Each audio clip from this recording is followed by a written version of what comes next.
You're falling behind and running out of time. Or at least, that's what the world is trying to tell you. TikTok says to hustle harder. Instagram shows off people who seem to have it all together. And now here I am, telling you to pause and breathe. The idea that you need to have everything figured out by a certain age? It's a myth. I've been there, feeling stuck while everyone else seemed to be moving ahead. There was a time when my mental health was in shambles. Truthfully, it still gets rough sometimes. I used to lie awake worrying if I'd ever accomplish anything. I thought standing still meant falling behind. But here's what I've learned. Life isn't a race, and even if it were, we're all on different tracks. Not having a 5-year plan or still figuring things out doesn't mean you're failing. It just means you're human. There's no deadline to have it all sorted. Stop letting society's timelines mess with your head. What truly matters is this. Are you spending your energy on things that align with your purpose? Not what others expect of you, not what influencers brag about, your purpose. And if you're unsure what that is, that's okay.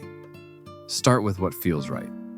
Experiment, fail, learn. Every meaningful step you take, even if it doesn't work out, gets you closer to where you're meant to be.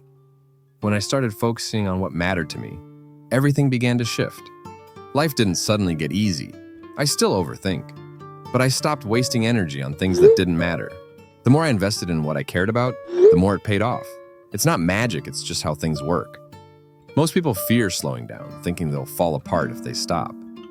So they chase things they don't even care about just to feel like they're making progress.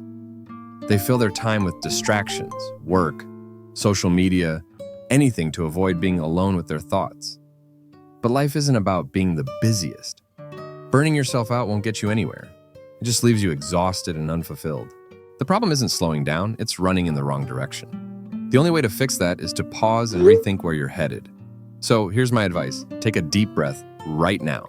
Stop and remind yourself it's okay to not have all the answers. Instead of trying to do everything, focus on what feels right for you. What excites you? What keeps you going, even when it's tough? That's where your energy belongs. Be patient. You're not falling behind. You're simply on your own path, moving at your own pace. Don't let others rush you. Wherever you focus, your energy will grow. If you invested in things that drain you, you'll feel empty. But if you put it into what truly matters to you, your purpose, that's when things change. Life isn't about being perfect or meeting imaginary deadlines. It's about showing up, doing your best, and figuring it out along the way. Some days you'll crush it. Other days, just getting out of bed is an accomplishment. Both matter. Both count. Stop being so hard on yourself for not knowing everything. Nobody does.